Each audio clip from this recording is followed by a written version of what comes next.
ಆದ್ರೆ ಈ ಬಾರಿ ಅಭಿಮನ್ಯು ಆನೆ ಬರುವುದಿಲ್ಲ, ಅದ್ರ ಬದಲಿ ಬರುವಂತದ್ದು ಮಹೇಂದ್ರ ಆನೆ. ಯಾಕಂತ ಹೇಳಿದ್ರೆ ಮಹೇಂದ್ರ ಆನೆಯನ್ನು ಚನ್ನಪಟ್ಟಣ ಭಾಗದಲ್ಲೇ ಹಿಡಿದಿದ್ದು. ಇದೆಲ್ಲಕ್ಕಿಂತ ವಿಶೇಷವಾಗಿ ಈ ಆನೆಗಳು ಒಟ್ಟಿಗಿದ್ದಂತದ್ದೇ ಮಹೇಂದ್ರ ಆನೆನು.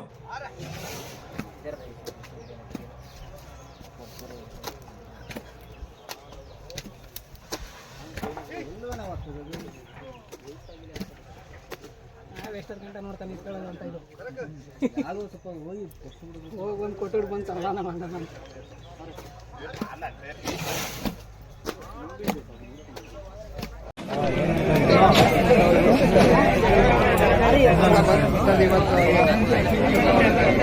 ಬೇಗ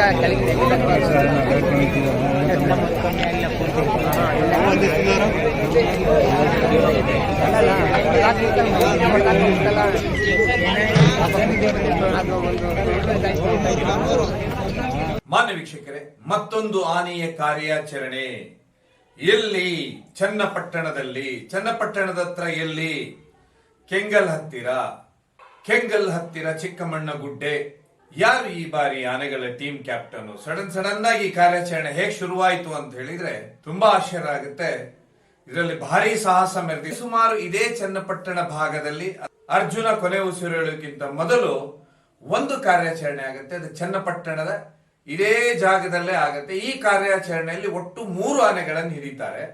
ಇದರಲ್ಲಿ ನೇತೃತ್ವ ಅವತ್ತು ಕ್ಯಾಪ್ಟನ್ ಆಗಿದ್ದು ಅರ್ಜುನ ಆನೆ.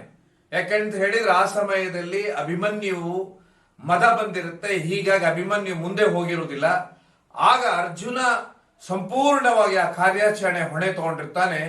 ಈ 3 ಆನೆಗಳು ಇಷ್ಟು ಬಲಿಷ್ಠವಾಗಿರ್ತಾವಂದ್ರೆ ಅವತ್ತು ಒಂದು ಮಖನ ಇರುತ್ತೆ, ಇನ್ನೊಂದು ಆನೆ ಇರುತ್ತೆ, 2 ಆನೆ ಇರ್ತವೆ, ಒಟ್ಟು 3 ಆನೆ ಹಿಡಿತಾರೆ. ಆ 3 ಆನೆಯಲ್ಲಿ ಮಖನ ಆನೆಗೆ ರೇಡಿಯೋ ಕಾಲರ್ ಅಳವಡಿಸ್ತಾರೆ. ಏನು ನಿನ್ನೆ ಹಿಡಿದ್ರಲ್ಲ ಈ ಆನೆಗೂ ರೇಡಿಯೋ ಕಾಲರ್ ಅಳವಡಿಸ್ತಾರೆ. ಸರಿ, ಯಾವಾಗ ಈ ಆನೆ ಏನು? ನೀವು ಆನೆ ದಂತ ನೋಡ್ದ ನಿಮ್ಗೆ ಅನಿಸುತ್ತೆ ಒಂದ್ ಕಡೆ ದಂತ ಹೋಗ್ಬಿಟ್ಟಿದೆ, ಸ್ವಲ್ಪ ಕಟ್ಟಾಗಿದೆ, ಇನ್ನೊಂದ್ ಕಡೆ ದಂತ ಸರಿಯಾಗಿದೆ ಅಂತ ಹೇಳಿದ್ರೆ ನೀವೇನಾದ್ರೂ 1 ವರ್ಷದ ಹಿಂದೆ ಹೋದ್ರೆ ಒಂದು ಭಾರಿ ಸುದ್ದಿ ಆಗಿರುತ್ತೆ. ಆ ಸುದ್ದಿಯಲ್ಲಿ ನೋಡಿರ್ತೀರ ನೀವು, ಏನಲ್ಲಿ JCB ಇರುತ್ತೆ ಅಂತ ಹೇಳಿದ್ರೆ ರಸ್ತೆ ಮಾಡ್ಲಿಕ್ಕಂದ್ರೆ ಇವ್ರು ಏನು ಕುರ್ಚಲು ಕಾಡೋದು ಸಂಪೂರ್ಣವಾಗಿ ಈ ಕುರ್ಚಲು ಕಾಡಿನಲ್ಲಿ ರಸ್ತೆ ಮಾಡ್ಲಿಕ್ಕೆ ಬಂದಂತ ಜಾಗ JCB ಅಂದ್ರೆ ಎಲ್ಲಿ ಆನೆ ಹಿಡಿತಾರೆ ಆ ಜಾಗದಿಂದ ಆನೆನ ಲೋಡ್ ಮಾಡ್ಕೊಂಡು ಬರಬೇಕು. ಹೀಗಾಗಿ ಆ ರಸ್ತೆ ಮಾಡ್ಲಿಕ್ಕೆ ಬಂದಿರುವಂತ JCB ಅಲ್ಲಿ ಇರುತ್ತೆ. ಇದು ಹಿಡಿದ ಸಮಯದಲ್ಲಿ ಅಂದ್ರೆ ರೇಡಿಯೋ ಕಾಲರ್ ಅಳವಡಿಸುವ ಸಮಯದಲ್ಲಿ ನೇರವಾಗಿ ಹೋಗಿ ಗುದ್ದಿ ಬಿಟ್ಟಿರುತ್ತೆ JCBಗೆ ಈ ಆನೆ. ಆಗ ನಿಮಗೆ ಗುದ್ದಿದಾಗಿದ್ರೆ ದಂತ ಕಟ್ಟಾಗಿರುತ್ತೆ ಮುಂದೆ.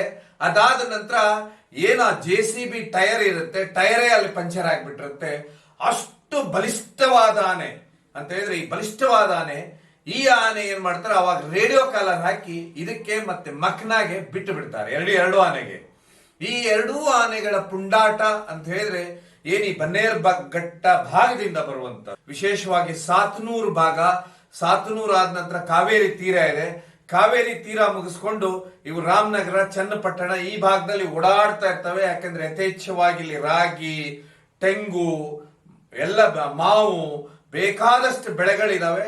ಇದ್ರ ಮಧ್ಯೆ ಇಲ್ಲಿ ಮಧ್ಯ ಕುರ್ಚಲು ಕಾಡು ಬರುತ್ತೆ, ಇಲ್ಲಿ ಓಡಾಡ್ಕೊಂಡಿರ್ತಾವೆ. ಹೀಗಾಗಿ ಈ ಆನೆನ ಬಿಡ್ತಾರೆ. ಈ ಆನೆ ಬಿಟ್ಟಾದ ನಂತರ ಏನಾಗುತ್ತೆ ಅಂತ ಹೇಳಿದ್ರೆ ಈ ಆನೆ ಬಿಟ್ಟಾದ ನಂತರ ಸ್ವಲ್ಪ ದಿನದಲ್ಲಿ ತನ್ನ ರೇಡಿಯೋ ಕಾಲರ್ನ ಕಟ್ ಮಾಡ್ಕೊಂಡು ಎಸೆದ್ ಬಿಡುತ್ತೆ, ಎಲ್ಲೋ ಕಟ್ ಮಾಡಿ ಬಿಸಾಕ್ ಬಿಡುತ್ತೆ. ಹೀಗಾಗಿ ಅರಣ್ಯ ಇಲಾಖೆಯವ್ರಿಗೆ ಆ ರೇಡಿಯೋ ಕಾಲರ್ ಅದ್ರ ಸಿಕ್ಕಿರುತ್ತೆ, ಆದ್ರೆ ಈ ಆನೆ ಟ್ರ್ಯಾಕ್ ಆಗುದಿಲ್ಲ. ಇದಾದ ನಂತರ ಇದರ ಹಾವಳಿ ದೊಡ್ಡ ಮಟ್ಟದಲ್ಲಿ ಇರುತ್ತೆ. ಯಾಕಂತ ಹೇಳಿದ್ರೆ ಈ ಭಾಗದಲ್ಲಿ ಇರುವಂತ ಆನೆಗಳು ತುಂಬಾ ದೈತ್ಯ ಪ್ರಮಾಣ, ದೊಡ್ಡ ದೇಹಾಕಾರ. ಎಲ್ಲದಕ್ಕಿಂತ ವಿಶೇಷವಾಗಿ ಅಂತ ಹೇಳಿದ್ರೆ ಇದರ ದಂತ ಏನಿದೆ ತುಂಬಾ ಅದ್ಭುತವಾಗಿ ಬರ್ತಾವೆ. ಈ ಭಾಗದಲ್ಲಿ ಓಡಾಡುವಂಥದ್ದು ನಿಮ್ಗೆ ಗೊತ್ತಿರ್ಬೋದು, ಸಿದ್ಧ ಅಂತಿತ್ತು, ಮ್ಯಾಕ್ ಅಂತಿತ್ತು. ಎಲ್ಲಕ್ಕಿಂತ ವಿಶೇಷವಾಗಿ ರೌಡಿ ರಂಗ ಅಂತ ನೀವು ಕೇಳಿರ್ತೀರಾ, ಕೊನೆಗೆ ಅದರ ಹೆಸರು ಶ್ರೀರಂಗ ಆಗತ್ತೆ. ಈ ಆನೆಗಳು ಓಡಾಡುವಂತ ಜಾಗನೇ ಇದಾಗಿರುತ್ತೆ. ಇದೇ ಭಾಗದಲ್ಲಿ ಈ ಟೀಮಲ್ಲೇ ಈ ಪೂರ್ತಿ ಓಡಾಡ್ತಾ ಇರುತ್ತೆ. ಹಾಗಾದ್ರೆ ಚನ್ನಪಟ್ಟಣ, ರಾಮನಗರ ಈ ಸಾತನೂರು ಭಾಗಕ್ಕೆ ಎಷ್ಟು ವರ್ಷದಿಂದ ಆನೆಗಳ ಸಮಸ್ಯೆಗಳು ಶುರುವಾಯ್ತು ಅಂತ ಹೇಳಿದ್ರೆ, ಯಾವಾಗ ಇಲ್ಲಿ ಕಲ್ಲು ಕ್ವಾರಿ ಗಣಿಗಾರಿಕೆ ದೊಡ್ಡ ಮಟ್ಟದಲ್ಲಿ ಜಾಸ್ತಿ ಆಗುತ್ತೆ. ನಾವು ಪುಂಡ ಆನೆ ಪುಂಡಾಟ ಮೆರಿತು ಅನ್ನೋಕ್ಕಿಂತ ಮೊದಲು ಸುಮಾರು ಆನೆ ಪ್ರಿಯರು ಹೇಳುದಂತ ಹೇಳಿದ್ರೆ, ಈ ಆನೆ ಊರ್ ಕಡೆ ಯಾಕೆ ನುಗ್ಲಿಕ್ಕೆ ಶುರು ಮಾಡ್ತು ಅನ್ನೋದು ಯೋಚನೆ ಮಾಡಬೇಕು ಅಂತ ಹೇಳಿ. ಯಾಕಂತ ಹೇಳಿದ್ರೆ ಈ ಭಾಗದಲ್ಲಿ ಅತಿ ಹೆಚ್ಚು ಗಣಿಗಾರಿಕೆ ಶುರುವಾಗುತ್ತೆ, ಅದರಲ್ಲಿ ವಿಶೇಷವಾಗಿ ಕಲ್ಲು ಗಣಿಗಾರಿಕೆ. ಈ ಕಲ್ಲು ಗಣಿಗಾರಿಕೆ ಯಾವಾಗ ಶುರುವಾಗುತ್ತೆ, ಆ ನಂತರ ಏನಾಗ್ತಾವ ಅಂದ್ರೆ ಈ ಆನೆಗಳು ಕಾಡು ಬಿಟ್ಟು ಹೊರಗೆ ಬರ್ಲಿಕ್ಕೆ ಶುರುವಾಗ. ಕಾಡು ಬಿಟ್ಟಂತ ಆನೆಗಳಂತ ಹೇಳಿದ್ರೆ ಸರಿಸುಮಾರು 11 ವರ್ಷದಿಂದ ಅಂತ ಹೇಳಿದ್ರೆ ಯಾವಾಗ ಕಲ್ಲು ಗಣಿಗಾರಿಕೆ ಶುರುವಾಗುತ್ತೆ, ಸಿಕ್ಕಾಪಟ್ಟೆ ಕಾಡು ನಾಶ ಹಾಕೊಂಡು ಹೋಗುತ್ತೆ, ಅದಕ್ಕೆ ತಿನ್ನುವಂತ ವಸ್ತುನು ಕಡಿಮೆ ಹಾಕೊಂಡು ಹೋಗುತ್ತೆ. ಹೀಗಾಗಿ ಏನ್ ಮಾಡ್ತಾವ ಅಂದ್ರೆ ಇವು ರೈತರ ಹೊಲಕ್ಕೆಲ್ಲ ಬರ್ಲಿಕ್ಕೆ ಶುರುವಾಗ್ಬಿಡ್ತಾವ, ತಂಡ ಕಟ್ಕೊಂಡು. ಹೀಗಾಗಿ ಸುಮಾರು ತಂಡಗಳಲ್ಲಿ ಆನೆಗಳ ತಂಡ ಇದೆ. ಅದರಲ್ಲಿ ವಿಶೇಷವಾಗಿ ಗಂಡಾನೆಗಳಂತ ಹೇಳಿದ್ರೆ ಈ ಸಲಗಗಳು ತುಂಬಾ ಭಯಂಕರವಾಗಿದೆ. ಈ ಸಲಗಗಳು ಇದರಲ್ಲಿ ಈ ಟೀಮಿನ ಆನೆಗಳು ಏನಾಗ್ತಾವ, ಎಲ್ಲರೂ ಅಂದ್ರೆ ಸುಮಾರು ಕಡೆ ಹೊಕ್ಕು ಶುರು ಮಾಡುತ್ತೆ. ಏನು ಹೋದ ವರ್ಷ ಅರ್ಜುನನ ನೇತೃತ್ವದಲ್ಲಿ ಇವ್ರು ರೇಡಿಯೋ ಕಾಲರ್ ಹಾಕಿಬಿಟ್ಟಿರ್ತಾರೆ. ಆ ರೇಡಿಯೋ ಕಾಲರ್ ಇದು ಕಳಿಸ್ಕೊಂಡಿರುತ್ತೆ. ಇದಾದ ನಂತರ ಮತ್ತೆ ಇಲಾಖೆಗೆ ಸುಮಾರು ಬಾರಿ ದೂರ ಹೋಗುತ್ತೆ. ಹೀಗೆ ಮೊನ್ನೆ ಏನು ಅಲ್ಲಿ ಚುನಾವಣೆ ನಡೀತೆ ಚನ್ನಪಟ್ಟಣದಲ್ಲಿ, ಅದ್ರ ಸ್ವಲ್ಪ ಹಿಂದೆನೆ ಏನಂತ ಹೇಳಿದ್ರೆ ಸಾತನೂರಲ್ಲಿ ಆನೆ ಹಿಡಿಯೋದಕ್ಕೆ ಎಲ್ಲಾ ಸಾಕಾನೆಗಳ ತಂಡ ಅಲ್ಲಿ ಬೀಡು ಬಿಟ್ಟಿರುತ್ತೆ. ಆದ್ರೆ ವಿಶೇಷ ಅಂದ್ರೆ ಇವಾಗ ಇಲ್ಲಿ ಸಾಕಾನೆಗಳು ಬರುತ್ತೆ. ಆಗ ಈ ಸಾತನೂರ್ ಹತ್ರ ಇದ್ದಂತ ಈ ಆನೆಗಳೇನು ಪುಂಡಾಟ ಎಲ್ಲರ ಹೊಲವನ್ನು ಹೋಗ್ತಾ ಇದ್ದು, ಈ ಆನೆಗಳು ಅಲ್ಲಿಂದ ಗಾಯಬ ಆಗ್ಬಿಡ್ತವೆ. ಎಲ್ಲಿ ಮೂವ್ ಆಗ್ತಾವೆ ಅಂತ ಗೊತ್ತಾಗುದಿಲ್ಲ. ಸರಿಸುಮಾರು 10 ದಿನ ಕಾಯ್ತಾರೆ ತಂಡದವರು, ಅರಣ್ಯ ಇಲಾಖೆಯವರು, ಡಾಕ್ಟರ್ಸ್ ಎಲ್ಲರೂ ಕಾಯ್ತಾರೆ 10 ದಿನ. ಆದ್ರೆ 10 ದಿನದಲ್ಲೂ ಈ ಆನೆಗಳದ್ದು ಎಲ್ಲೂ ಸುಳಿವು ಸಿಗುದಿಲ್ಲ ಅಂತ ಹೇಳಿದ್ರು. ಎಷ್ಟು ಟ್ರ್ಯಾಕ್ ಮಾಡ್ತಿರ್ತಾರೆ ಅಷ್ಟೇ ಹೋಗ್ತಾನೆ ಇರುತ್ತೆ. ಯಾಕಂದ್ರೆ ಅಷ್ಟು ಬಲಿಷ್ಠವಾದ ಆನೆ ತಂಡ ಇದು. ಹೀಗಾಗಿ ಹೋಗ್ತಾನೆ ಇರ್ತಾವ. ಇದೇ ಸಮಯಕ್ಕೆ ಏನಾಗುತ್ತೆ ಅಂದ್ರೆ ಅದರ ಮಧ್ಯೆ ಚುನಾವಣೆ ಬರುತ್ತೆ. ಸುಮಾರು ದಿವಸ ಅಂತ ಹೇಳಿದ್ರೆ ಸಾತನೂರು ಇರ್ಬೋದು, ಭೀಮೇಶ್ವರ ಇರ್ಬೋದು, ಕನಕಪುರ ಭಾಗ ಇರ್ಬೋದು, ಈ ಭಾಗದಲ್ಲಿ ಎಲ್ಲ ಕಾಡಲ್ಲೂ ಈ ಆನೆಗಳನ್ನೇ ಹುಡುಕ್ತಾ ಇರ್ತಾರೆ. ಈ ತಂಡ ಎಲ್ಲೂ ಸಿಗ್ಲಾರ್ದೇನೆ ಏನ್ ಮಾಡ್ತಾವ ಅಂದ್ರೆ ಕಾವೇರಿ ನದಿ ತಟ ಹಿಡಿದು ಆ ಸೈಡ್ ಸೇರ್ಕೊಂಡ್ ಬಿಡ್ತಾವೆ, ಎಲ್ಲೂ ಕಾಣೋದಿಲ್ಲ. ಅದಾದ ನಂತರ ಇದು ರೇಡಿಯೋ ಬೆಲ್ಟ್ ಸಿಗುತ್ತೆ. ಇದು ರೇಡಿಯೋ ಬೆಲ್ಟ್ ಎಲ್ಲಿ ಬಿದ್ದಿದೆ ಅಂತ ಹೇಳಿ, ಯಾಕಂದ್ರೆ ಗಂಡಾನೆ ಆಗಿದ್ರಿಂದ ತುಂಬಾ ಬಲಿಷ್ಠವಾಗಿರೋದ್ರಿಂದ ಆ ರೇಡಿಯೋ ಬೆಲ್ಟ್ ಅನ್ನ ಕಳ್ಚ್ ಹಾಕ್ಬಿಡುತ್ತೆ. ಯಾವಾಗ ಕಳ್ಚ್ ಹಾಕಿರುತ್ತೆ, ಕಳ್ಚ್ ಹಾಕಿದ ನಂತರ ಅದೇನಾಗುತ್ತೆ ಅಂತ ಹೇಳಿದ್ರೆ ಎಲ್ಲೂ ಟ್ರ್ಯಾಕ್ ಆಗುದಿಲ್ಲ ಈ ಆನೆಗಳು. ಆಗ ಏನು ತಂಡ ಅಂತ ಹೇಳಿದ್ರೆ ಆ ತಂಡ ಹುಡುಕಿ ಆನೆಗಳು ಕಾಡಿಗೆ ಹೋಗಿದಾವೆ ಅಂತ ಹೇಳಿ ಇಲ್ಲಿ 2 ಇದಿರುತ್ತೆ. ಒಂದು ಕಾಡಿಗೆ ಅಟ್ಟಬೇಕಂತ ಇರುತ್ತೆ. ಆದ್ರೆ ಕಾಡಿಗೆ ಅಟ್ಟಬೇಕಂತ ಹೇಳಿ ಆ ತಂಡ ಏನಾಗುತ್ತೆ ಅಂದ್ರೆ ಕೊನೆಗೂ ಈ ಸಾಕಾನೆಗಳ ವಾಸನೆ ನೋಡಿ ಇದು ಕಾಡು ಎಲ್ಲ ಸೇರ್ಕೊಂಡ್ಬಿಡುತ್ತೆ. ಇದಾದ ನಂತರ ಚುನಾವಣೆ ಬರುತ್ತೆ. ಚುನಾವಣೆ ಬಂದಾದ ನಂತರ ನಿಮ್ಗೆ ಗೊತ್ತು ಚನ್ನಪಟ್ಟಣದ ಇಲೆಕ್ಷನ್ ಆಗುತ್ತೆ.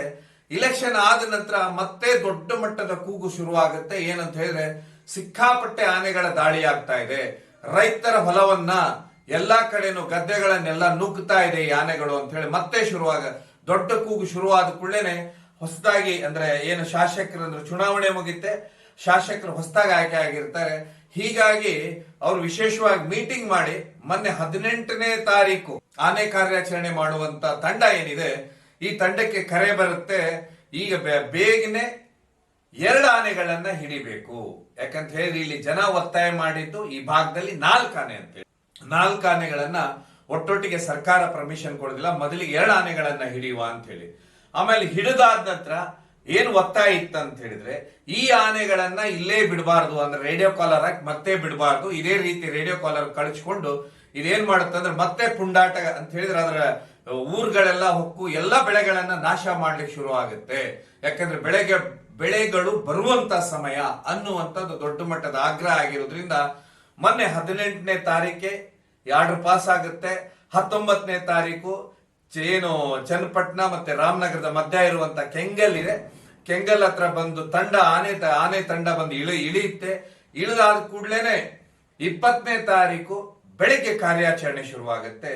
ಈಗೆಲ್ಲರಿಗೂ ಒಂದು ಇರುವಂತ ವಿಶೇಷ ಕುತೂಹಲ ಅಂತ ಹೇಳಿದ್ರೆ ಈ ಕಾರ್ಯಾಚರಣೆಯಲ್ಲಿ ಈ ಬಾರಿ ಅರ್ಜುನ ಅಂತೂ ಆವಾಗ ಈ ಆನೆ ಹಿಡಿಯುವಾಗ ಅರ್ಜುನ ಇದ್ದ, ಬಲಿಷ್ಠವಾದ ಆನೆನ. ಅದಾದ ಮೇಲೆ ಅಭಿಮನ್ಯುವಿನ ಪಾತ್ರ ಈ ಬಾರಿ ಇರುತ್ತೆ ಅನ್ನುವಂಥದ್ದು ನಮ್ಗೆ ನಿಮ್ಗೆ ಎಲ್ಲರಿಗೂ ಕುತೂಹಲ ಇತ್ತು. ಆದ್ರೆ ಈ ಬಾರಿ ಅಭಿಮನ್ಯು ಆನೆ ಬರುವುದಿಲ್ಲ, ಅದ್ರ ಬದಲಿ ಬರುವಂತದ್ದು ಮಹೇಂದ್ರ ಆನೆ.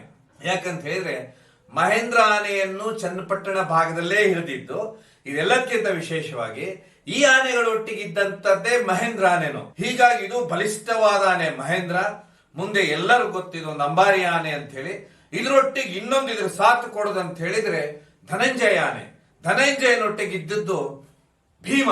ಆದ್ರೆ ಏನಾಗುತ್ತೆ ಅಂದ್ರೆ ಬೆಳಗ್ಗೆ ಏನೋ ಒಂದು ಪೂಜೆ ಆದ ನಂತರ ಏನು ಕಾಡೊಳಗೆ ಹೋಗ್ತಾರೆ ಅಂದ್ರೆ ಕರೆಕ್ಟ್ ಆಗಿ ಇಲ್ಲೇ ಇದೆ ಆನೆ ಅನ್ನುವುದು ಇವ್ರಿಗೆ ಗೊತ್ತಿರುತ್ತೆ. ಚಿಕ್ಕಮಣ್ಣುಗುಡ್ಡೆ ಭಾಗದಲ್ಲೇನೆ ಈ ಆನೆ ಇದೆ ಅಂತ ಗೊತ್ತಿರುತ್ತೆ. ಏನ್ ಮಹೇಂದ್ರ, ಧನಂಜಯ, ಭೀಮನ ನೇತೃತ್ವದಲ್ಲಿ ಏನ್ ಈ ಆನೆಗಳು ಹೋಗ್ತಾವೆ, ಹೋದ ಕೂಡ್ಲೇನೆ ಅಂತ ಹೇಳಿದ ಕೂಡಲೇನೆ ಆನೆಗೆ ಟ್ರ್ಯಾಂಕ್ಲೈಸ್ ಆಗುತ್ತೆ. ಆದ್ರೆ ಟ್ರ್ಯಾಂಕ್ಲೈಸ್ ಆದಾಗ ನೀವು ನೆನಪಿಟ್ಕೊಳ್ಬೇಕು, ಏನು ಹೋದು ಸರಿ ಆನೆಗೆ ರೇಡಿಯೋ ಕಾಲರ್ ಹಾಕುವತ್ತಿಗೆ ಇದು JCBಗೆ ಹೊಡೆದು ತನ್ನ ದಂತನ ಮುರ್ಕೊಂಡಿತ್ತು. ಆ JCB ಟೈರೇ ಪಂಚರ್ ಮಾಡಿಬಿಟ್ಟಿತ್ತು, ಅಂದ್ರೆ ಕೊಂಬ ಅದ್ರೊಳಗೆ ಹಾಕ್ಬಿಟ್ಟಿತ್ತು. ಅಷ್ಟು ಬಲಿಷ್ಠವಾಗಿ ತಿರುದಿತ್ತಿದು ಅಂತ ಆನೆ ಇದು. ತನ್ನ ಸಾಹಸವನ್ನ ಮೆರಿತಾನಿಲ್ಲಿ. ವಿಶೇಷವಾಗಿ ಇನ್ನೊಂದು ಕಡೆ ಧನಂಜಯನು ಬಲಿಷ್ಠವಾದ ಆನೆ, ಅವನು ತನ್ನ ಸಾಹಸನ ಮೆರಿತಾನೆ. ಇಬ್ರು ಎರಡೂ ಕಡೆಯಿಂದ ಏನು ಅಟ್ಯಾಕ್ ಮಾಡ್ತಾರೆ ಈ ಆನೆಗೆ. ಆಗ ಏನಾಗುತ್ತೆ ಅಂತ ಹೇಳಿದ್ರೆ ಈ ಆನೆ ಒಂದು ಹಾದಿಗೆ ಬರುತ್ತೆ. ಹಾದಿಗೆ ಬಂದ ನಂತರ ಪ್ರಶಾಂತ ಆನೆ, ಏನು ನೀವೆಲ್ಲ ಕೇಳಿರ್ತೀರಾ, ಬಲಿಷ್ಠವಾದ ದುಬಾರೆಯಲ್ಲಿರುವಂತ ಪ್ರಶಾಂತ ಆನೆ ಏನಿದೆ, ಇದನ್ನ ಈ ಆನೆನೇನಂತ ಹೇಳಿದ್ರೆ ಕಟ್ಟಿ ಎಳೆಯುತ್ತೆ. ಎಳೆದಾದ ನಂತರ ಇದನ್ನೇನಂತ ಹೇಳಿದ್ರೆ ಮತ್ತಿಗೋಡು ಶಿಬಿರಕ್ಕೆ ತಗೊಂಡು ಹೋಗಿದ್ದಾರೆ. ಮತ್ತಿಗೋಡು ಶಿಬಿರದಲ್ಲಿ ಹೊಸ ಕ್ರಾಲ್ ಮಾಡಿ ಇದಕ್ಕೆ ಮತ್ತೊಂದು ಕುಂಕಿ ಆನೆ ರೆಡಿ ಮಾಡ್ತಾರಂತ ಇದನ್ನ. ಅದರ ಅರ್ಥ ಇನ್ನೊಂದು ಮಹೇಂದ್ರ ಆನೆ ಇಲಾಖೆಯಲ್ಲಿ ಬಂತು ಅಂತ ಅರ್ಥ. ಯಾಕಂತ ಹೇಳಿದ್ರೆ ಈ ಆನೆನೂ ಅಷ್ಟೇ ಬಲಿಷ್ಠವಾಗಿದೆ, ಅಷ್ಟೇ ಸ್ಟ್ರಾಂಗ್ ಆಗಿದೆ. ಇನ್ನೊಂದು ಬಂತಂತ ಹೇಳಿ ಈ ಕಾರ್ಯಾಚರಣೆ ಏನಿದೆ ಅಂತ ಹೇಳಿದ್ರೆ ನಿನ್ನೆ ಬಹುಬೇಗನೆ ಮುಗಿದೋಗುತ್ತೆ. ಅಂದ್ರೆ ಬೇಗ ತುಂಬಾ ಅಂತ ಹೇಳಿದ್ರೆ ಇಲ್ಲಿ ಏನಂತ ಹೇಳಿದ್ರೆ ಸುಮಾರು ಕಡೆ ಇರುತ್ತೆ. ಈ ಬಾರಿ ಅಭಿಮನ್ಯುವಿನ ನೇತೃತ್ವ ಇಲ್ಲ ಅನ್ನುವಂತಿತ್ತು. ಆದ್ರೆ ಈ ಬಾರಿ ಏನಂತ ಹೇಳಿದ್ರೆ ತನ್ನ ಸ್ವಂತ ಜಾಗ ಆಗಿದ್ರಿಂದ, ಮಹೇಂದ್ರನಿಗೆ ತನ್ನ ಹೋಮ್ ಟೌನ್ ಆಗಿರೋದ್ರಿಂದ, ಇದೆಲ್ಲಕ್ಕಿಂತ ವಿಶೇಷ ಅಂತ ಹೇಳಿದ್ರೆ ಈ ಆನೆಗಳ ಪರಿಚಯ ಮಹೇಂದ್ರನಿಗಿದೆ. ಯಾಕೆಂದ್ರೆ ಮಹೇಂದ್ರ ಇವೆಲ್ಲ ಆನೆಗಳು ಇದೇ ಭಾಗದ್ದು. ಇದಕ್ಕೂ ಸರಿಸುಮಾರು 35ರಿಂದ 40 ವರ್ಷ ಆಗಿದೆ ಅಂತ ಈ ಆನೆಗೆ. ಸೊ ಹೀಗಾಗಿ ಏನಾಗುತ್ತೆ ಅಂತ ಹೇಳಿದ್ರೆ ಇದರ ಪ್ರತಿರೋಧಕ್ಕೆ ಸರಿಯಾಗಿ ಕಾದಾಡುವ ಎರಡು ಆನೆಗಳಂತ ಹೇಳಿದ್ರೆ, ಒಂದು ಕಡೆ ಮಹೇಂದ್ರ ಅಂತೂ ಸುಮಾರು ಕಾದಾಡ್ತಾನೆ ಈ ಆನೆ ಒಟ್ಟಿಗೆ.